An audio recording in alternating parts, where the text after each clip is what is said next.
Welcome to Burning Bright, a weekly podcast presenting poetry and prose from Passager. At the beginning of her book, Old Women Talking, Wilderness Sarchild says, "In our culture, old age often indicates invisibility, but the old women I know are far from invisible. We have honed wisdom over the years, developed resilience, learned to accept what is, and are not worried about what others think of us." In this episode, for the end of Women's History Month, snapshots of two women, and we'll wrap those snapshots in two of the hags and crones incantations that Wilderness intersperses through her book. First, Hags and Crones 2. I join with the ancestors in the circle round. They're watching my back, these souls in the ground. They live through the fire because they are bound to come back again until I am found. They will not shut up, they'll push and they'll pound until they see my power come back around into my dance and into my sound. Around my soul their love is wound. These many in me they do astound. They teach me to believe I do abound. My power I've found. My power I've found. Here's the first snapshot. At a Rest Stop by Gilbert Arzola. The floor groans with each stroke of her broom.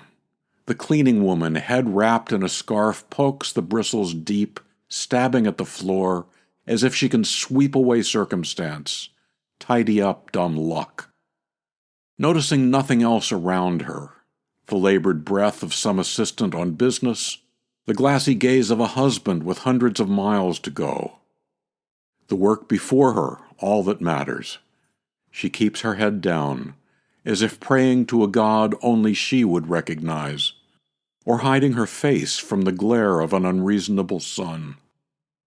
Sweeping one end to the other, day after day after day after day.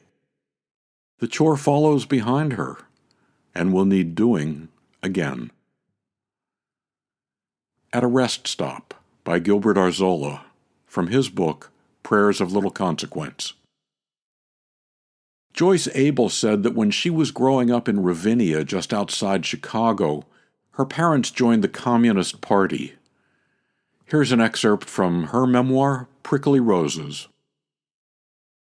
My mother possessed a kind of fragile prettiness that led men to want to protect her, and invariably underestimate her stiletto intellect.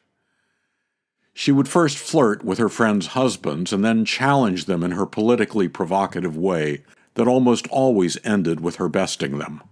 I remember one of the husbands once exasperatedly saying to her, "Tell me, Hilda, since you think we're all a bunch of awful capitalists, what the hell are you doing here in the middle of the enemy camp? Why aren't you marching with the workers of the world?" "Why, Henry," my mother replied with a tiny smile, "don't you see? I'm marching toward you in this battlefield, and aiming right for your enemy heart," and then blew him a kiss. My mother started a radical book discussion group and a current events discussion group. She organized trips into Chicago to see left-wing plays. And finally, she suggested her friends take the devil by the horns and accompany her to a Communist Party rally. The particular Communist rally my mother had in mind was no ordinary one. This one was going to showcase the great Paul Robeson, giving a speech and singing a new song, Ballad for Americans. Apprehensive as my mother's friends might have been, most of them also wanted her approval, so all but one of them went. And then, when at last Robeson filled the hall with his deep and powerful voice singing Ballad for Americans, all of us in the audience ecstatically swayed and cried and cheered so hard Robeson had to sing it again. And my mother's friends declared it was one of the most splendid evenings of their lives. "Yeah," my mother said later to my father with her usual cynicism, "they were so relieved I hadn't made them swear allegiance to the communist cause." But I could tell she was pleased. An excerpt from Joyce Abell's memoir, Prickly Roses.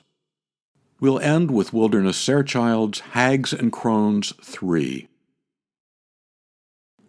I call on all the ages inside me to awake. Maiden, mother, and crone, for goodness' sake, come out, come out! Please do not forsake all that is female is what is at stake. We must gather our power, we must make the earth quake and use it for justice. No room for hate. My bones may carry years of heartache, but I will not break. I tell you, this old gal's awake. Awake! To buy Old Women Talking, Prickly Roses, or Prayers of Little Consequence, or to subscribe to or learn more about Passager and its commitment to writers over 50, go to PassagerBooks.com. You can download Burning Bright from Spotify, Apple and Google Podcasts, Audible, and a host of other podcast apps. For Kendra, Mary, Christine, Roseanne, and the rest of the Passager staff, I'm John Shore.